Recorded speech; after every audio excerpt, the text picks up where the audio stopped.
Hello friends, കഴിഞ്ഞ ദിവസം ഞാൻ കോഴിക്കോട് മനോരമ സംഘടിപ്പിച്ച മിഷനറി ആൻഡ് ട്രേഡ് എന്ന് പറഞ്ഞ ഒരു എക്സ്പോയിൽ പങ്കെടുക്കാൻ പോയി. ചെന്നപ്പം ഭയങ്കര തിരക്കായിരുന്നു, എന്തുമാത്രം ക്യൂ ആയിരുന്നു അവിടെ.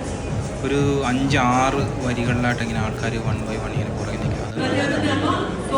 പിന്നെ ഭയങ്കര തിരക്കുള്ള സ്കൂളുകളിൽ നിന്നും വീടുകളിൽ നിന്നും നാട്ടുകാരും വീട്ടുകാരും മൊത്തം. അതുകൊണ്ട് തന്നെ നമുക്ക് അതിനകത്ത് നിന്ന് തിരിയാൻ സാധ്യതയില്ല. എല്ലാം ഒന്ന് ജസ്റ്റ് കണ്ടുപോകാം, അവരുടെ ബ്രോഷറൊക്കെ വാങ്ങിക്കാം, ജസ്റ്റ് അവർ പറയുന്നത് എന്തെങ്കിലും ഉണ്ടെങ്കിൽ കേൾക്കാം. നമുക്ക് ശരിക്കും പറഞ്ഞാൽ ജസ്റ്റ് ഒരു ഡിസ്പ്ലേ മാത്രമേ ഉണ്ടായിരുന്നുള്ളൂ. വർക്കിംഗ് ഒന്നും നമുക്ക് ശരിക്ക് നോക്കി കണ്ട് അതിൻ്റെ പ്രവർത്തനങ്ങൾ അങ്ങനെയാണ് സംസാരിച്ചോ അന്വേഷിച്ചോ ഒന്നും സമയമില്ല. കാരണം ഇങ്ങനെ നമ്മളെന്താ പറയുക, സിനിമാ തിയേറ്ററിൽ ടിക്കറ്റ് എടുക്കാൻ പണ്ട് ക്യൂ നിൽക്കുമായിരുന്നല്ലോ, അല്ലെങ്കിൽ ബിവറേജിലൊക്കെ ക്യൂ നിൽക്കുമല്ലോ, അതുപോലെ ആളുകൾ തിങ്ങി വരികയില്ല. നമുക്ക് ഒന്നും പറ്റുന്നില്ല. പിന്നെ ജസ്റ്റ് ഒന്ന് കയറി കണ്ടു, കുറേ ബ്രോഷറുകൾ വാങ്ങിച്ചു, തിരിച്ചു പോരുന്നു എന്നുള്ളതല്ലാതെ ഒരു രക്ഷയില്ല. നിങ്ങളിപ്പോൾ കാണുന്ന തിരക്ക് കുറവായിട്ടായിരിക്കും. ഇതൊക്കെ കൗണ്ടറുകൾക്ക് ഉൾവശമാണ്. വെളിവശത്ത് എന്ന് പറഞ്ഞാൽ നിങ്ങൾ കണ്ടല്ലോ ക്യൂ. ഇതിൻ്റെ 10 ഇരട്ടി ആൾക്കാരാണ് ഈ ഒരു ചെറിയ ഇടനാഴി കൂടെ കയറി പോയിക്കൊണ്ടിരിക്കുന്നത്. ഒരുപാട് കമ്പനികളുടെ ഔട്ട്ലെറ്റുകൾ ഉണ്ടായിരുന്നു. കൂടുതലും പാക്കിംഗ് മെഷീനുകളാണ്, പിന്നെ ഇൻഡസ്ട്രിയൽ പാക്കിംഗ് മെഷീനുകൾ, പേപ്പറൊക്കെ കത്തിച്ച് കളയുന്ന ഓയിലർ. പിന്നെ നല്ല വിലയാണ്, 17,000 ഒക്കെ അതിൻ്റെ വില. പിന്നെ 40,000, depends on size and specification. പിന്നെ ഒരുപാട് ഉണ്ടായിരുന്നു. കൂടുതലും ഈ പാക്കിങ് ആൻഡ് പിന്നെ ബേക്കറി ഐറ്റംസ്, ഡിസ്പ്ലേ ഐറ്റംസ്, പിന്നെ കുറച്ച് സോളാറിൻ്റെ കൗണ്ടറുകളുണ്ടായിരുന്നു. പിന്നെ ഇവർ അഡ്വർടൈസ്മെൻറ്റ് ചെയ്യുന്നതുകൊണ്ടാവാം ഭയങ്കരമായിട്ടുള്ള ആളുകൾ. ഇതിൻ്റെ ഒരൊറ്റ ഔട്ട്ലെറ്റ് ഞാൻ കണ്ടില്ല, ആക്സസ് വേറെ ഒന്നും ഞാൻ കണ്ടില്ല. പിന്നെ പ്രിൻറ്റിങ്ങുമായിട്ട് ബന്ധപ്പെട്ട് 1-2 പ്രിൻ്ററുകളുണ്ട്. അതായത് എനിക്ക് നെൽസണായിരുന്നു. പിന്നെ ഈ എക്യുപ്മെൻസിൻ്റെ കുറേ ഉണ്ടായിരുന്നു. ഇത് ബോംബെയിലൊക്കെ ഏതോ കമ്പനികളാണ്, ഞാൻ പോലും കേട്ടിട്ടില്ല ഈ കമ്പനികളുടെ പേര്. ചിലതൊക്കെ നമ്മൾ കേട്ടിട്ടില്ലാത്ത പേരുള്ള പുതിയ കമ്പനികളോ ഇവിടെ ഡിസ്പ്ലേ ഉണ്ടായിരുന്നു.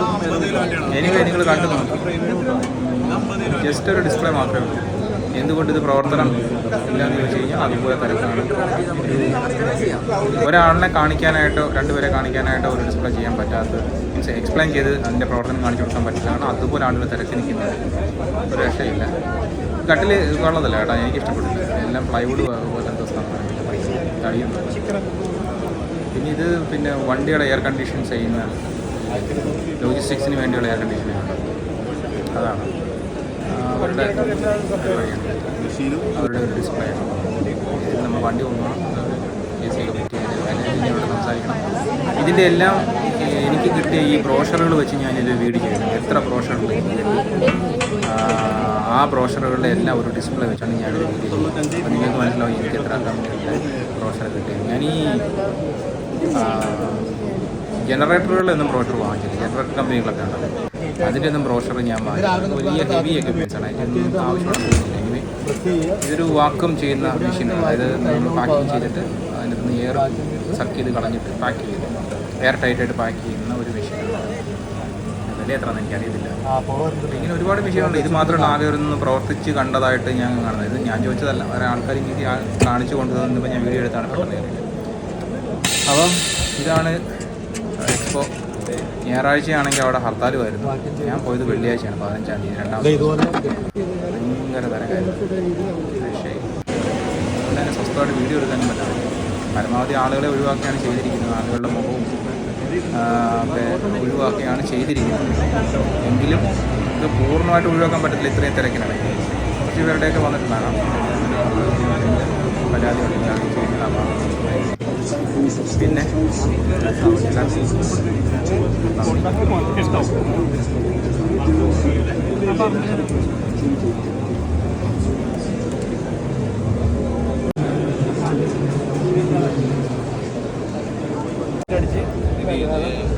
ഇത് ജോയിൻ ചെയ്യും ഇതുപോലെ, അല്ലെങ്കിൽ റീസൈക്കിൾ ചെയ്യണ പ്രൊഡക്റ്റ്.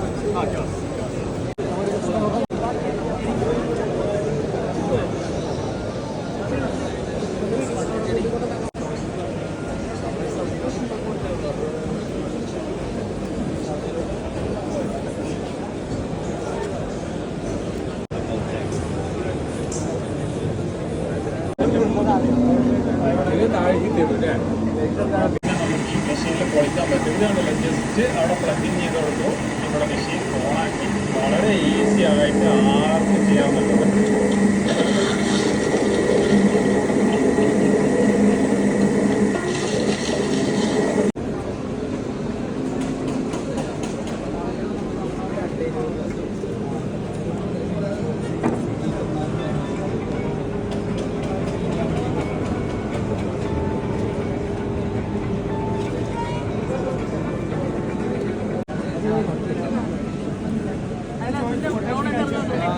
കിട്ടിയില്ല മണിക്കൂറുകൊണ്ട് അത്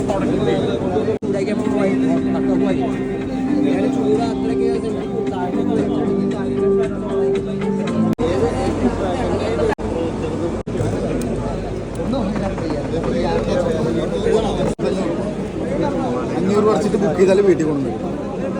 സാധാ ചപ്പാത്തി വേണമെങ്കിൽ അടച്ചു വെക്കാം. നമ്മുടെ വീട്ടിലുണ്ടാക്കുന്ന ഡ്രൈ ചപ്പാത്തി ടി വിയിൽ കാണുന്നില്ല, പൂരി പോലെ പൊങ്ങി വരും ചപ്പാത്തി. അപ്പോൾ അതേപോലെ വേണം ചപ്പാത്തി വെന്ത് റെഡിയാക്കി കഴിയുമ്പോൾ തിരിച്ചിടുക. പിന്നെ നമ്മൾ ഈ അടപ്പ് മാത്രം ഇതിൽ വെച്ച് കൊടുത്താൽ ഡബിൾ ലെയറായിട്ട് വരും. ഇതിലിപ്പോൾ എണ്ണയൊന്നും ആക്കിയിട്ടില്ല. നമുക്ക് ടേസ്റ്റ് വേണമെങ്കിൽ എണ്ണയാക്കാം. എണ്ണ കിച്ചണിൽ വെക്കണ്ട, നമ്മുടെ ഡൈനിങ് ടേബിളിൻ്റെ അടുത്ത് വെച്ചിട്ട് ഇതേപോലെ സോഫ്റ്റായിട്ട് പഞ്ഞി കൊണ്ടിരിക്കും ചപ്പാത്തി. ഇത് ബുക്ക് ചെയ്താൽ നിങ്ങളുടെ വീട്ടിൽ വരുമ്പോൾ വീട്ടിലെ പൊടിയിൽ अच्छा हो जाएगा तो देगा, लेकिन अच्छा हो जाएगा तो पक्का देगा। 200 मिला तो കിലോ 150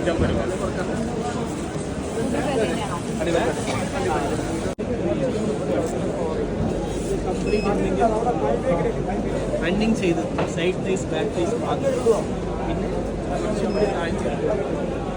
കംപ്ലീറ്റ് ചെയ്യുന്നെങ്കിൽ ഇന്നർ ലെഗ്സിൻ്റെ മാത്രം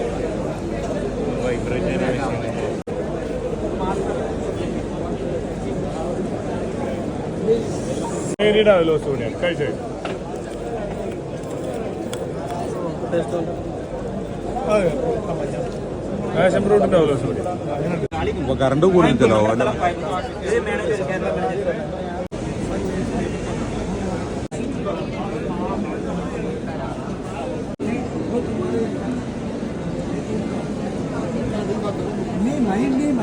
Five to 4 kilometers നമുക്ക് പ്രൊവൈഡ് ചെയ്യാൻ പറ്റും.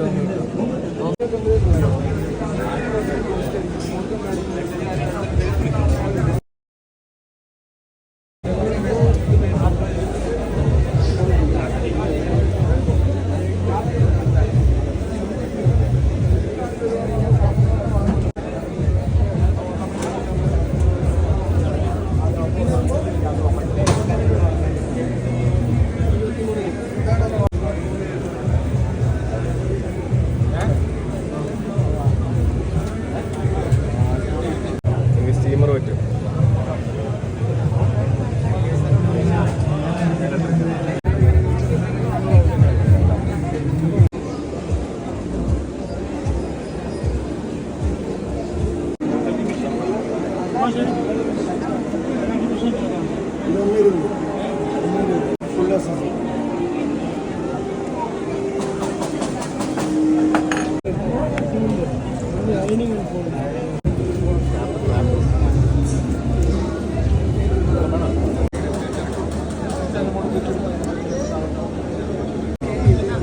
ആണോ?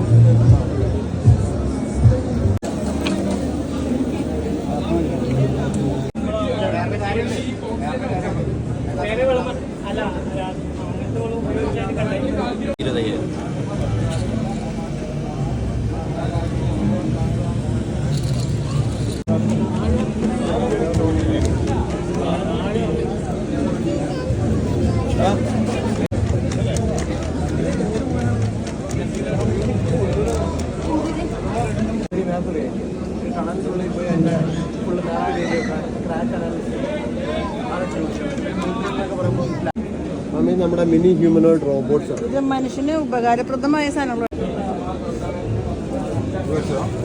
അത്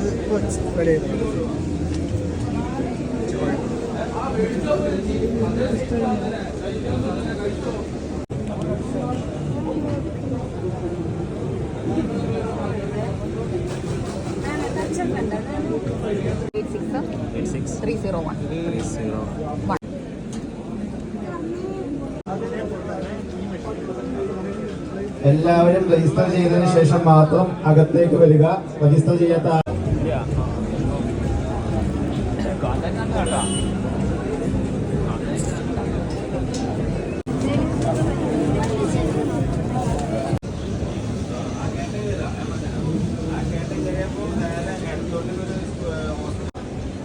സ്കൂളിൽ കയറുമ്പോൾ LKG ചോദിക്കാം.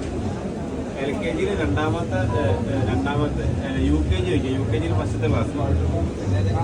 LKG അവിടെ എത്തുമ്പോൾ വിളിക്കട്ടോ. ശ്രദ്ധിക്കുക. QR കോഡ് സ്കാൻ ചെയ്തിട്ട് വേണം